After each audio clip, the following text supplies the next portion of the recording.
magandang araw, it's Jem here and welcome back to my channel. So, as you can see, I'm actually outside and it's really hot right now, but it's okay. I want to film here because it's quite noisy inside. Anyway, I'm doing this video because it is one of my most requested videos for the past few years, and I apologize if I'm just doing it now, but basically I uploaded a video on TikTok on me speaking in Korean and stuff like that, and people have asked me how I learned Korean, what did I do and stuff like that, how long. So I'm basically doing this to address that and to give some tips, what materials I use, and yeah, if you want to know more how I learned Korean, just keep on watching. So before I talk about what materials I used and some tips, I actually filmed this the other day, but it was a mess because it was so noisy, as I have mentioned, so I'm doing this again now.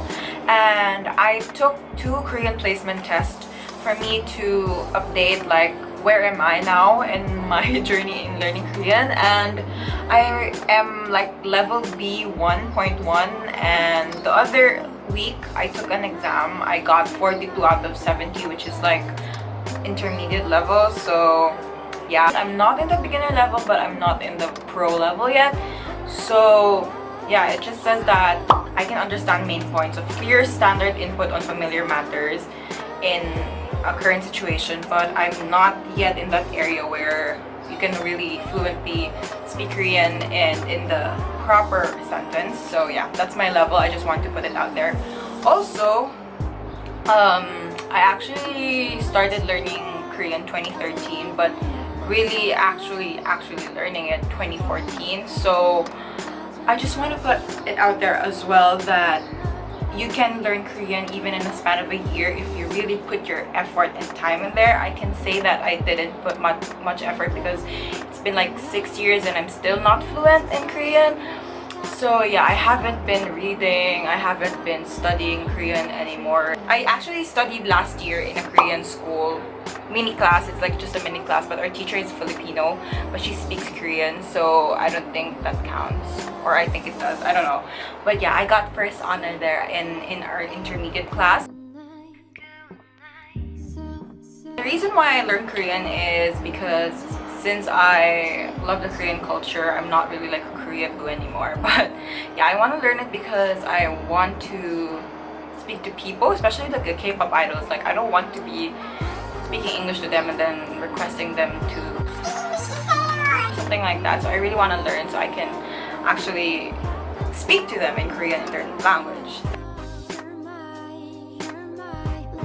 So now talking about the materials I used for websites, the one I remember I have 2. It's Talk to Me in Korean, which is a very huge platform where they really teach you Korean. They have books as well, YouTube, and they have a website as well. So I use that for daily words or phrases to teach me, as well as how to learn or how to speak Korean.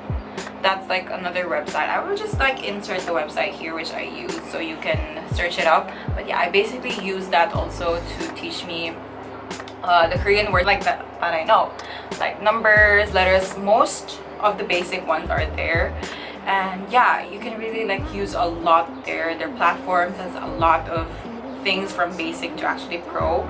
So if you really have the time to learn and use those websites as your material to study, that's okay as well.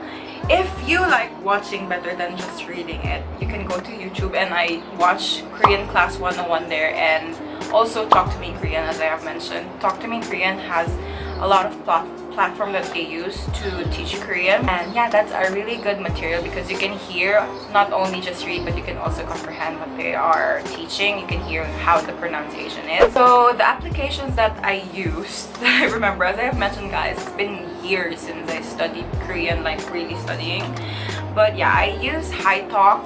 It's a very easy platform where you can actually talk to Koreans, like native Koreans, to help you with whatever you need to translate or words that you want to learn. So yeah, that's an application that can help you with that. Hello Native, it's like the same thing. Lingo Dear, a lot of people actually, or YouTubers, use that as an app to learn Korean. So yeah, you can have a mix of everything, like websites, YouTube videos, and yeah, you can actually have books as well, depending on how pricey it is, because here in Dubai I don't think there is any bookstores that has any Korean books, or if there is, it's quite expensive. That's why I actually got a book in the Philippines when we went for vacation last 2018, but I haven't read it. Like, when I got it, I just read it like 2-3 times, but I haven't really opened it anymore. So yeah, I need to get back to studying so I can be fluent. So yeah, I hope that I can study with you guys who's watching this. Okay, there's a fly in here. Now for some tips that I myself have experienced, or what I did that I can share to you guys, is that you should have a notebook, of course. That's like the basic material that you need to have if you're gonna learn Korean, because that's where you really write your words that you are learning and stuff like that. So for me as a beginner, I actually write about 5 words per day and try to repeat it all throughout the day. I'm not gonna just study that word in the specific period of time that I'm studying, but I'm gonna repeat that all throughout the day and try to use it in a sentence. And I like challenging myself, so I'm not really just like having the basic words, but actually incorporating them in the sentences and stuff like that. I try to study in an advanced level even if I was a beginner, because I really want to push myself to be more fluent in Korean faster, which is why now I'm not studying, because I think that was like a wrong move to study Korean, but as well as it is challenging. So yeah, write about 5 words or 10 words depending on how fast you learn and how fast you can memorize. So yeah, basically 5 to 10 words per day. Sometimes when I read the Korean, like, it's on the right side it's the Korean word and then on the left side is the English word, so I try to cover the other side and vice versa, so I can learn what is the Korean of this, what is the English of this, so I can translate it. So I don't know if you got that, but yeah, you basically like cover the Korean word and try to guess what it is when you read the English word. So yeah, basically that's another tip of mine when it comes to memorizing or learning more Korean words. Okay, so the prayer is finished now. So I was basically sharing how I learn Korean and like my tips now. So besides like note-taking, I try to watch K-dramas and then trying to comprehend what they are saying. It's quite difficult actually. This one is like hard tip for you guys, but yeah, basically it takes a long time, because like when they're saying their lines, I try to write what it is and then try to Google Translate if it makes sense and if it is like the same as the English translation. So yeah, I basically do that. Or I watch YouTubers who has Korean subs as well as the English subtitles. There's a lot of YouTubers that has Korean subs as well as English subs, so I try to write the notes as well if I don't know some certain word. So yeah, basically it's quite difficult, but yeah, it's very useful, and yeah, I actually learned more words with that.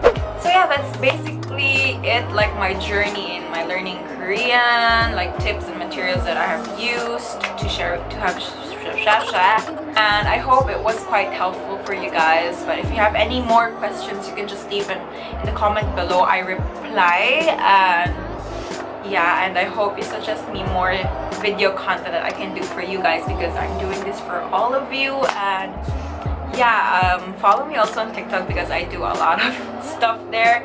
And yeah, don't forget to subscribe, like, comment, and share, and I'll see you guys later. 안녕히 계세요, 여러분. 구독해주세요. God bless. 끝났어.